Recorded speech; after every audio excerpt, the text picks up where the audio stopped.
Welcome to Deep River Farm, folks. Mighty chilly this morning. Wanted to give you an update what's going on up in the hills, back in the hollers, and that's this. It's cold. Just checking the temperature. Just a few minutes ago, we're sitting at about 8 degrees.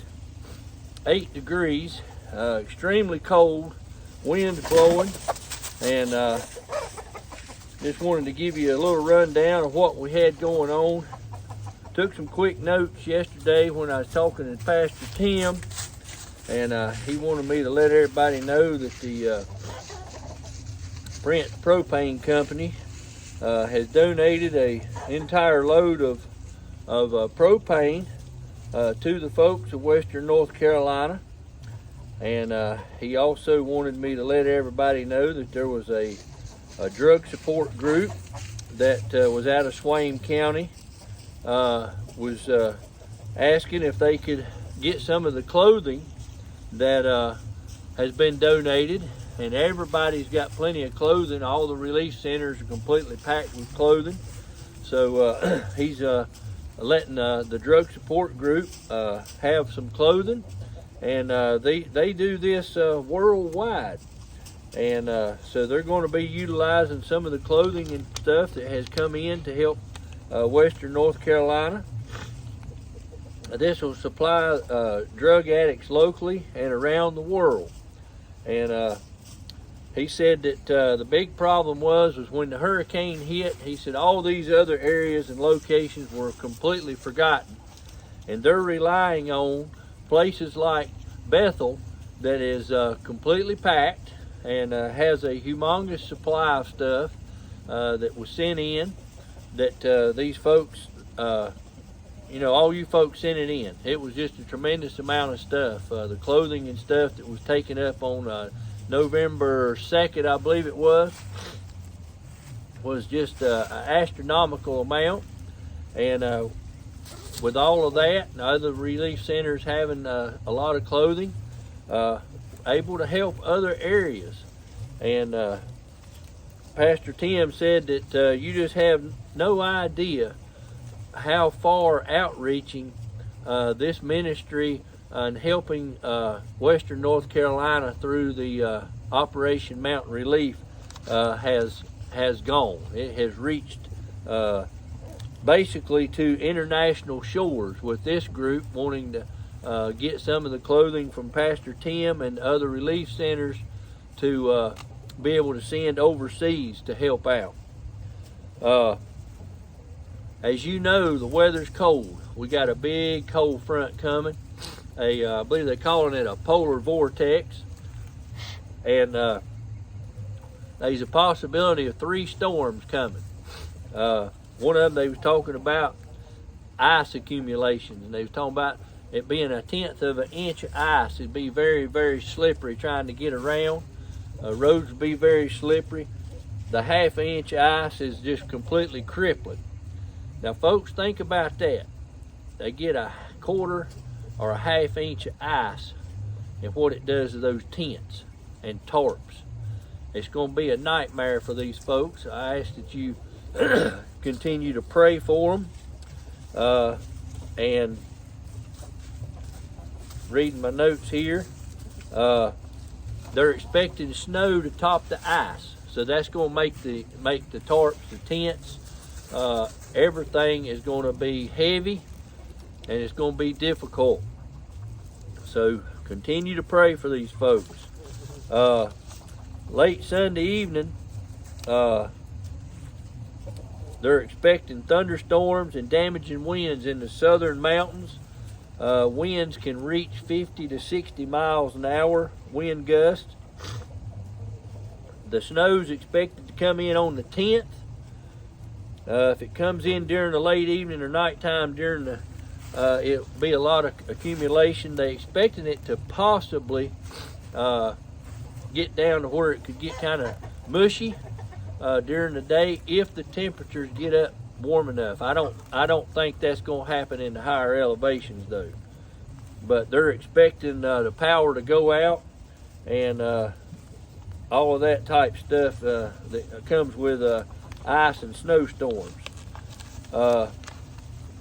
That also is going to apply for the majority of central and eastern North Carolina. So folks, I hope you all get prepared, not only for concern for those in the mountains, but with what we've got coming, this cold, extreme cold air, ice, you may want to stock up yourself if you're in now these temperatures, folks, are going to go all the way down into Florida, they said.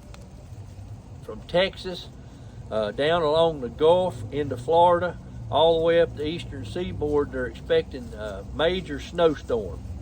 So folks, you may want to get your own self prepared and get ready. You know, might want to get a hold of you some candles, some kerosene lamps, and extra kerosene for power outages, because there's going to be a lot of wind come with this. Might want to get your generators ready to go. You may want to plan on how you're going to heat your home if if the power goes out, and become familiar with your breaker box and how to wire your generators into your house and that type of thing. Have all your laundry caught up, because you may be a few days before you can do anything if the power goes out. You may want to get you some extra propane if you rely on propane, especially to cook with, on your propane grills and things. That way you can cook and you're not running a generator just to power a stove and wasting fuel. So they talk like the next 10 days is going to be brutal across North Carolina, especially in the mountains. So make sure your cars is full of fuel. Plan to be able to cook off grid, all that type stuff, just in case. The ground's still kind of saturated from all the rain that's been happening. The winds is going to pick up, so there's probably going to be some trees go down. Power is probably going to go out, and we hope it ain't going to be as bad as they say it.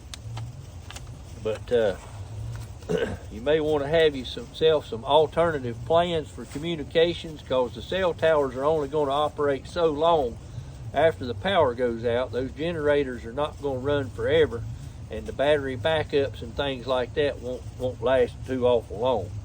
So you may want to get a hold of yourself some CBs or walkie-talkies or something like that, just so you got communications with your family if they live nearby or whatever, and so forth.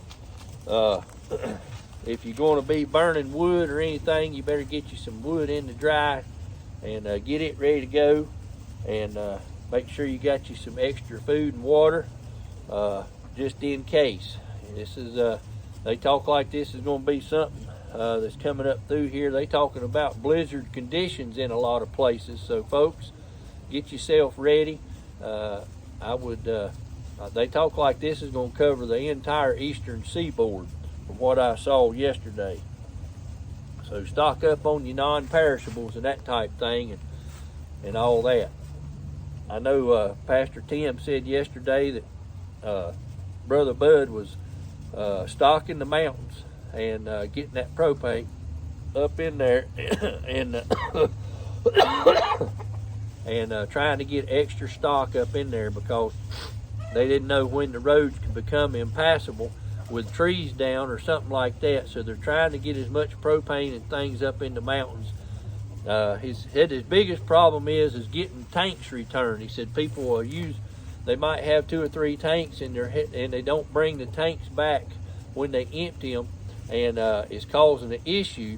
But Pastor Tim said they had plenty of spare tanks, but they're telling them that they can't get propane if they don't have something to refill. So the relief centers were trying to contact everybody they could to let them know to bring your tanks so they can get them refilled before these storms hit, and all that type stuff. So also another big thing, if the power goes out, folks, you better have you some cash on hand. That was the biggest problem that they had in the mountains whenever this hurricane hit. When the power went out and everything that was down, if there was a facility, a business that was able to sell anything that was open, the only thing they could take was cash.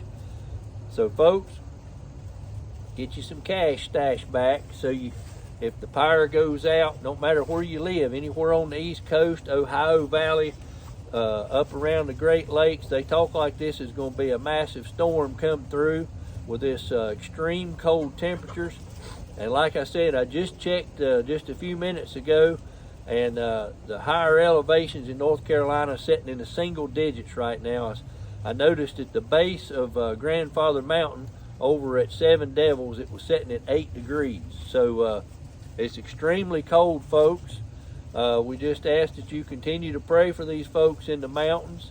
I do have some updates coming on the families. We've, I think Brother Ross said we had heard back from all but one that was giving updates. So I'll have that, and we're going to be making a video on each family that is giving their update on what's going on. And we'll be putting those out. And any other information that we need to pass along will be coming to you. I appreciate you joining me today on Deep River Farm. We're going to try to get out of this cold wind, got the chickens fed and the eggs picked up, and going to get everything rolling and try to get prepared for this extreme cold weather that's coming. We're sitting at 26 right now here, and like I said, the higher elevations is sitting at 8 degrees this morning. Appreciate you joining me. Y'all have a blessed day.